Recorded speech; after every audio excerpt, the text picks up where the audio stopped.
Seid gegrüßt, ihr Helden. Seit dem 5.12.2024 ist es in Shakes & Fidget möglich, die 4. Klasse mit dem Hauptattribut Stärke zu spielen. Und natürlich ist da die Rede vom Paladin. Und genau um diesen heiligen Lichtbringer soll es im heutigen Video gehen. Und falls euch solche Klassenprofile gefallen, lasst dem Video gerne mal ein Like und ein Abo da. Außerdem könnt ihr die Sprache dieses Videos umstellen, indem ihr auf das Zahnrad klickt und Audio-Track auswählt. Hier habt ihr eine Übersicht von verschiedenen Sprachen, für die ihr euch entscheiden könnt. Dann lasst uns mal starten. Let's go!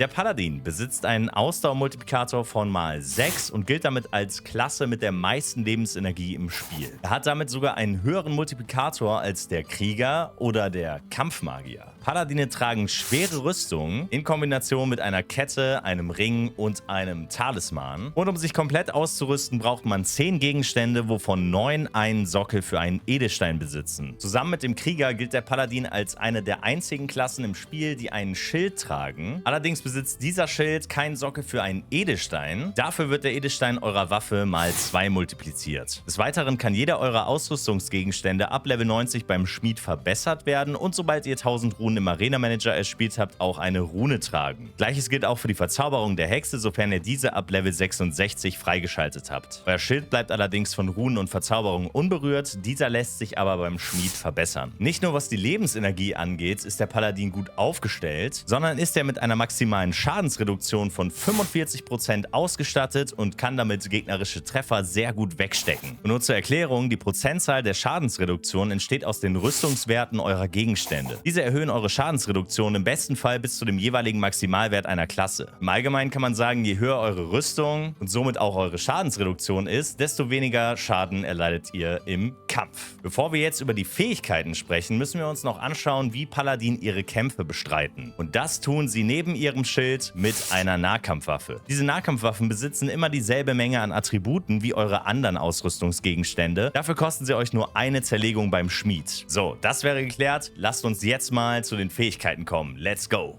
Um zu verstehen, wie der Paladin funktioniert, müssen wir uns erstmal klar machen, dass Paladine innerhalb eines Kampfes 3 verschiedene Schildstellungen einnehmen und diese dann bei jeder Runde mit einer Chance von 50% wechseln können. Zu Beginn eines Kampfes startet der Paladin in seiner Ausgangsstellung. Diese Stellung ist quasi sowas wie seine Normalform, wo er Angriffe mit einer 30%igen Blockchance abwehren kann. Sein Schadensfaktor liegt bei 83,3% und wie schon gesagt, seine maximale Schadensreduktion bei 45%. In dieser Stellung hat der Paladin eine 50%ige Chance, bei jeder Runde in die Defensivstellung Schild des Glaubens zu wechseln. Diese Defensivstellung erhöht die Blockchance auf 50% und wird ein Treffer abgewehrt, dann kann sich der Paladin aufgrund von göttlichem Licht, welches ihn durchflutet, um 30% des abgewehrten Schadens heilen. Allerdings ist in der Defensivstellung der Schadensfaktor um 26,5% reduziert und liegt somit bei 56,8%. Seine maximale Schadensreduktion bleibt aber weiterhin bei 45%. In jeder Runde hat der Paladin eine 50%ige Chance, von der Defensivstellung in die Offensivstellung zu wechseln. Schafft er das aber nicht, dann bleibt er weiterhin defensiv. Die Offensivstellung, auch bekannt unter dem Namen Göttlicher Schlag, lässt dem Paladin das heilige Licht der Vergeltung freisetzen und das bedeutet, dass der Paladin alles auf Angriff stellt. Hierbei reduziert sich seine maximale Schadensreduktion auf 20% und seine Chance, Treffer zu blocken, fällt auf 25%. Dafür aber steigert er seinen Schadensfaktor um 42% und somit liegt dieser insgesamt bei 125,3% und das heißt übersetzt, dass er mit jedem Treffer ziemlich gut austeilt. Die Chance von dieser Stellung wieder in die Ausgangsstellung zu wechseln beträgt 50%. Also fassen wir das Ganze nochmal zusammen. Paladine starten ihren Kampf in der Ausgangsstellung und da haben sie eine 50%ige Chance, in die Defensivstellung zu wechseln. In der Defensivstellung haben sie bei jeder Runde wieder eine 50%ige Chance, in die Offensivstellung zu wechseln. Und ist der Paladin in der Offensivstellung, dann hat er wieder bei jeder Runde eine 50%ige Chance, in die Ausgangsstellung zu wechseln. Ihr könnt eure Fähigkeiten natürlich im Kampf mit allen Klassen einsetzen, außer mit Magiern, denn die ignorieren eure Fähigkeit. Dafür macht ihr aber 50% mehr Schaden, wenn ihr Magiern im Kampf gegenübersteht. Insgesamt haben Paladine eine Chance für kritische Treffer Treffer von maximal 50%. Diese skaliert allerdings mit der Höhe eures Glücksattributes. Paladine verfügen über das Hauptattribut Stärke und auf dieses solltet ihr zusammen mit eurer Ausdauer den Fokus setzen. Euer Hauptattribut ist einer der wichtigsten Faktoren für euren Schaden und eure Ausdauer sorgt dafür, dass eure Lebensenergie steigt. Eure optimale Trankwahl beruht ebenfalls auf diesen beiden Attributen. Damit ihr mit eurer Klasse den größtmöglichen Erfolg erzielen könnt, trinkt ihr am besten einen Stärketrank, um euer Hauptattribut zu boosten, einen Ausdauertrank, um euren Ausdauerwert voranzutreiben und einen Trank des ewigen Lebens für eure Lebensenergie. Denn dieser boostet nochmal zusätzlich um 25%. Jetzt müssen wir aber noch über die Größe eurer Tränke sprechen und dazu muss man wissen, dass ihr zu Beginn eurer Reise im Zauberladen kleine Tränke finden könnt. Diese boosten euren jeweiligen Wert um 10%. Ab Level 15 gibt es dann 15% Tränke und habt ihr Level 32 erreicht, dann solltet ihr große Hauptattribut und Ausdauertränke trinken, denn diese geben euch nochmal 25%. Bei eurer Skillung sollten Geschick und Intelligenz sekundär behandelt werden, da wir hier von sogenannten Nebenattributen sprechen. Diese helfen euch im Kampf gegen Klassen, die diese Attribute als Hauptattribut haben. Heißt, euer Geschickswert hilft euch zum Beispiel im Kampf gegen Kundschafter und euer Intelligenzattribut zum Beispiel gegen Magier. Ein weiteres Attribut, was ihr eher nebensächlich behandeln solltet, ist euer Glückswert. Kommen wir jetzt aber mal zum Fazit bezüglich unseres heiligen Lichtbringers. Auch wenn einem der Paladin eher als defensive Klasse vorkommt, darf man seine offensive Seite wirklich nicht unterschätzen. Gerade die Mischung aus offensiv und defensiv macht ihn zu einem ziemlich guten Allrounder, denn er ist absolut solide im PvE und im PvP-Bereich des Spiels. Natürlich kann seine Leistung auch sehr schwankend sein, weil man nicht immer das Glück hat, in die für die jeweilige Situation passende Stellung zu kommen, aber dadurch, dass er so viel Ausdauer besitzt, hat er eben dafür mehrere Chancen, weil er Kämpfe unglaublich in die Länge zieht. Ich muss auch ehrlich sagen, dass PvP-Kämpfe gegen andere Klassen super cool zum Anschauen sind, weil eben so viel passiert. Je nach Matchup muss man aber Zeit mitbringen, denn Paladin vs. Paladin, Krieger oder Kampfmagier kann schon etwas dauern. Im Laufe des Spiels wird man immer wieder auf Dungeon-Gegner treffen, die dafür bekannt sind, extrem hohe kritische Treffer auszuteilen. Und schafft es der Paladin, einen solchen zu blocken, dann kann er sich ja sogar um 30% des abgewehrten Schadens heilen, was manchmal gefühlt seine Lebensleiste neu auffüllt. Und genau das ist einer der Gründe, warum Paladine im PvE-Bereich des Spiels halt so gut performen. So Leute, das war's mit unserem Klassenprofil zum Paladin. Falls euch solche Klassenprofile gefallen, dann lasst dem Video gerne mal ein Like und ein Abo da. Und checkt unbedingt die Playlist in der Beschreibung, denn dort habt ihr nochmal Zugriff auf alle anderen Klassenprofile zu allen anderen Klassen, die es in Shakes & Fidget